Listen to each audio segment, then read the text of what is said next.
నమస్తే, నేను Ashok Kumar. Welcome to our channel. ఇవాళ మనం తీసుకున్నటువంటి టాపిక్ ఏంటంటే వైకాపా హయాంలో ఒక అరాచక శక్తిగా మెరిగినటువంటి ఒక వ్యక్తి గురించి మనం తెలుసుకునే ప్రయత్నం చేద్దాం. ఆయన పేరు హనుమంత్ రెడ్డి. ఇక్కడ చూస్తూ ఉన్నాము, జగన్మోహన్ రెడ్డి గారికి అత్యంత సన్నిహితులుగా మెరుగుతూ ఉన్నారు. సరే, ఆడపాడపై ఫోటోలు తీసుకున్నాడని మనం అనుకోవచ్చు. కానీ ఇక్కడ మనం చూస్తే అర్థమవుతుంది, ఎంపీ అవినాష్ రెడ్డి, అదేవిధంగా మాజీ ఎమ్మెల్యే సుధీర్ రెడ్డిల మధ్య ఉన్నటువంటి ఈ వ్యక్తి పేరే హనుమంత్ రెడ్డి. ఇద్దరి మధ్య హనుమంత్ రెడ్డి ఉన్నాడు. ఆయన గురించి ఒక క్లియర్ కట్గా ఈనాడు వారు రాశారు. అసలు ఏం రాశారు, దాంట్లో నిజాలు ఏమున్నాయి ఒకసారి చూసే ప్రయత్నం చేద్దాం. అసలే అరాచక శక్తి, ఆపై తుపాకీ లైసెన్సు. ఆయన అరాచక శక్తే కాదా అనేది మనం ఒకసారి తెలుసుకుందాం. వైకాపా హయాంలో గన్మెన్ కేటాయింపు, ఎంపీ అవినాష్ రెడ్డికి అదేవిధంగా జగన్మోహన్ రెడ్డికి సన్నిహితుడిగా ముద్ర, ముడుపులు ఇవ్వాలంటూ డిస్టిలరీలకు తుపాకీతో బెదిరింపులు. సో మనం చూస్తూనే ఉన్నాం, మద్యం కుంభకోణానికి సంబంధించి ఒక్కొక్క విషయం బయటకు వస్తూనే ఉన్నది. ఇప్పుడు ఏ రోజైనా సరే ఒక వారం పాటు జరిగినటువంటి సేల్స్లో ఈ డిస్టిలరీస్ నుంచి వైకాపా హయాంలో ఉన్నటువంటి పెద్ద తలాలకు కన్నా డబ్బు అందుకుంటా ఉంటే, ఇటువంటి హనుమంత్ రెడ్డి అనేటువంటి అరాచక శక్తిని వాడి మరి అతనికి లైసెన్స్డ్ తుపాకీ ఇచ్చి మరి ఆ డిస్టిలరీస్ యొక్క ఓనర్ని బెదిరించి ఆ డబ్బులు టయానికి వాళ్ళకి చేరేట్టుగా చేస్తూ ఉన్నారు అప్పట్లోని ప్రభుత్వ పెద్దలు. సెటిల్మెంట్లు, రియల్ ఎస్టేట్ దందాలు ఆయన యొక్క ప్రవృత్తి అంట. కూటమి ప్రభుత్వంలోనూ తుపాకీ లైసెన్స్ కొనసాగింపు.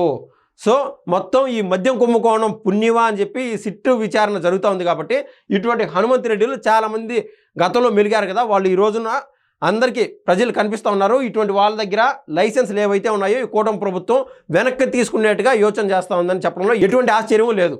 ముడుపులు ముట్ట చెప్పాలంటూ మద్యం డిస్టిలరీ ప్రతినిధిని తుపాకీతో బెదిరించిన వైకాపా నేత హనుమంత్ రెడ్డి అంటే వైఎస్ఆర్ కడప జిల్లా జమ్మలమడుగులో జమ్మలమడుగు ప్రాంతానికి సంబంధించిన వ్యక్తి హనుమంత్ రెడ్డి. ప్రస్తుతం నంద్యాల జిల్లా గోవిందపల్లెకు చెందిన అతడు 15 ఏళ్ల కిందట జమ్మలమడుగుకు వలస వచ్చాడు. కడప ఎంపీ అవినాష్ రెడ్డికి సన్నిహితుడిగా మారాడు. తర్వాత జగన్మోహన్ రెడ్డికి దగ్గరయ్యాడు. వివేకానంద రెడ్డి హత్య కేసులో నిందితుడు దేవిరెడ్డి శివశంకర్ రెడ్డికి సన్నిహితుడే. సో ట్రాక్ రికార్డ్ చాలా గొప్పదే, చాలా పెద్దదే.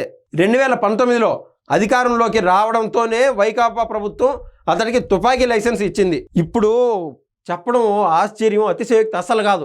ఏ వ్యవహారం చూసినా కూడా జగన్మోహన్ రెడ్డి గారు ఆగమేఘాల మీద 2020లోనో 2021లోనో మొదలుపెట్టిన వ్యవహారం కాదు. ఏకంగా ప్రభుత్వం ఏర్పాటు చేసిన 2019లోనే వాళ్ళకున్నటువంటి గతంలో మనం చూసాం, బాబు గారి పైన హత్యా ప్రయత్నం చేశారు. అతన్ని కూడా 2019లోనే రిలీజ్ చేశారు. అంటే మొహమాటంలా ఏంలే. జగన్మోహన్ రెడ్డి అంటే వాళ్ళ ఫ్యాన్స్ చెప్పుకున్నట్టు ఎటువంటి మొహమాటం లేకుండా ప్రజలు ఏమనుకుంటున్నారు, చేతకరించుకుంటున్నారా, ఏమనుకుంటున్నారు, ప్రజలు పలిసే విధంగా ఉండాలని ఆలోచన చేయకుండా ఆయన అనుకున్నదే తడువుగా ఒక్కరోజు 2 రోజుల్లోపు చేసే వ్యవహార శైలి జగన్మోహన్ రెడ్డి గారిది. అందులో అటువంటి మచ్చుకు ఒక ఎగ్జాంపుల్ హనుమంత్ రెడ్డి అనే అతనికి 2019లోనే లైసెన్స్డ్ గన్ ఇప్పించడం అనేది ఇది కొసమిరుపు. అటు పెద్దల అండదండలు, ఇటు చేతిలో తుపాకీ. ఇక అతడికి అడ్డు అదుపు ఏముంటుంది? 5 ఏళ్ళు చెలరేగిపోయాడు. ఇసుక దోపిడీ, రియల్ ఎస్టేట్ దందాలు చేశాడు, సెటిల్మెంట్లకు తెగబడ్డాడు. పెద్దల ప్రతినిధిగా వైకాపా ప్రయోజిత మద్యం మాఫియాలోకి అడుగుపెట్టాడు. అయినా కూటమి ప్రభుత్వంలోనూ తుపాకీ లైసెన్సు రద్దు చేయకపోవడం గమనార్హం. సో ఈ కూటమి ప్రభుత్వం ఆల్రెడీ ఈ విషయం అంతా నోటీసులోకి తీసుకుంది. ఈ మద్యం వ్యవహారం తర్వాత అతడు చేసినటువంటి అరాచకాలు, ఎవరినైతే బెదిరింపులకు పాల్పడినారో వల్లంనేని వంశీమోహన్ లాగానే ఆయన పైన కేసులు రిజిస్టర్ అవుతాయి. ఆయన జైలుకి వెళ్ళే ఛాన్స్ ఉంటుంది. ఆటోమేటిక్గా లైసెన్స్డ్ గన్ అనేది రద్దు అవడం జరుగుతుంది. ఈయనకున్నటువంటి కొన్ని క్వాలిఫికేషన్లు, సెటిల్మెంట్లు, బెదిరింపులు. వైకాపా అధికారంలోకి రావడంతోనే హనుమంత్ రెడ్డి వరుస దందాలతో పేటరేగిపోయాడు. జమ్మలమడుగు ముద్దనూరు మార్గంలో ఇటుక బట్టిని నిర్వహించే అతడికి కొద్ది సమయంలో అత్యంత సంపన్నుడిగా ఎదిగాడు. ఇసుక దందాలో మాజీ ఎమ్మెల్యే సుధీర్ రెడ్డితో విభేదాలు వచ్చాయి. దీంతో వైకాపా పెద్దలు అతడిని నియోజకవర్గం నుంచి బయటకు తెచ్చి వేరే పనులు అప్పగించారని మనకైతే అర్థమవుతుంది. ఎంపీ అవినాష్ రెడ్డి ముఖ్య అనుచరుడిగా కొనసాగుతూ హైదరాబాద్, కర్నూలు, విజయవాడ, గుంటూరు ప్రాంతాల్లో సెటిల్మెంట్లు చేశాడనే ప్రచారం కూడా ఉంది. ముఖ్యంగా రియల్టర్లను బెదిరించి సొమ్ము చేసుకునేవాడనే ఆరోపణలు ఉన్నాయి. మద్యం కంపెనీలను బెదిరించినట్లు సిట్ విచారణలోనూ బయటపడింది. జమ్మలమడుగులోనూ తుపాకీ చూపించి బెదిరించాడనే ఆరోపణలు ఉన్నాయి. అవినాష్ రెడ్డికి అంతా తానే వ్యవహరించాడంట ఈ యొక్క హనుమంత్ రెడ్డి. జమ్మలమడుగులో వైకాపాకు హనుమంత్ రెడ్డి పెద్ద దిక్కుగా మారాడు. క్రమంగా వైఎస్ అవినాష్ రెడ్డికి నమ్మిన బంటుగా తయారయ్యాడు. బస్సు యాత్ర నిర్వహించినప్పుడు జగన్కు దగ్గరయ్యాడు.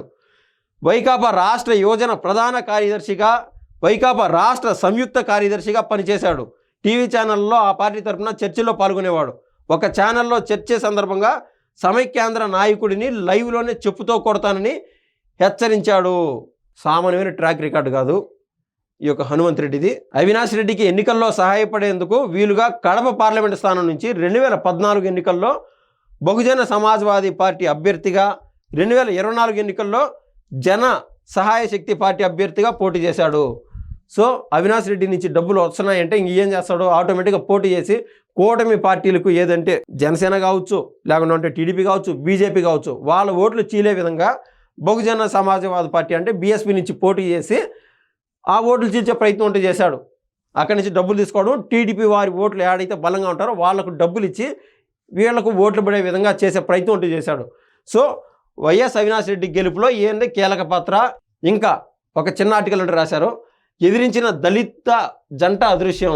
జమ్మలమడుగులో ఆర్డీఓ కార్యాలయం ఎదురుగా హనుమంతరెడ్డి 3 అంతస్తుల భవనం నిర్మించాడు. ఈ స్థలం తమదని ఎస్టీ వర్గానికి చెందిన భార్యాభర్తలు ఆందోళన చేశారు. ఆ తర్వాత వారు ఏమయ్యారో ఎవరికి తెలీదు. 4 ఏళ్ళుగా ఆచూకీ లేదు. పట్టణంలోనే 60 లక్షల విలువైన స్థలాన్ని ఆక్రమించారు. జమ్మలమడుగు మండలం సున్నపురాలపల్లిలో స్టీల్ ఫ్యాక్టరీ భూసేకరణ సందర్భంగా సుమారు 90 ఎకరాల ప్రభుత్వ భూమిని అప్పగించి లబ్ధి పొందారని ప్రశ్నించగా స్థానిక నేతలు అడ్డుకున్నారు. ఎస్సీ ఎస్టీ ఇళ్లకు పట్టాలిప్పిస్తానంటూ మోసానికి పాల్పడ్డారనే ఆరోపణలు ఉన్నాయి. సో ఇతను ఒక్కరితో కాదు అనేక మందితో పెట్టుకున్నాడు, గన్తో బెదిరించి. ఇవన్నీ ఒక్కసారిగా నా ఏదన్నా ఒక కేసులో జైలు కనబోతే ఖచ్చితంగా ఈయన పైన 10 నుంచి 15 కేసుల పైన రిజిస్టర్ అవ్వడం ఖాయము. అందులోనూ నా ఎస్సీలు నా బీసీలు అనేటువంటి జగన్మోహన్ రెడ్డి గారి పార్టీలో ఉండి ఒక ఎస్టీ వర్గానికి సంబంధించిన ఇద్దరిని అంటే భార్య భర్తని ఇద్దరిని అపహరించేశాడు అని అక్కడ ఉన్నటువంటి స్థానికులు అనుకుంటా ఉన్నారు. ఒక్కసారి ఆయన కన్నా జైల్లో వేస్తే వాళ్ళిద్దరూ ఎట్లా పోయినారో, లేకుంటే వాళ్ళు ఉన్నారా లేదనే విషయం కూడా అర్థమవుతుంది. ఈ విషయం పైన కూటమి ప్రభుత్వం ఖచ్చితంగా దృష్టి అంటూ సారించనుంది. ధన్యవాదాలండి.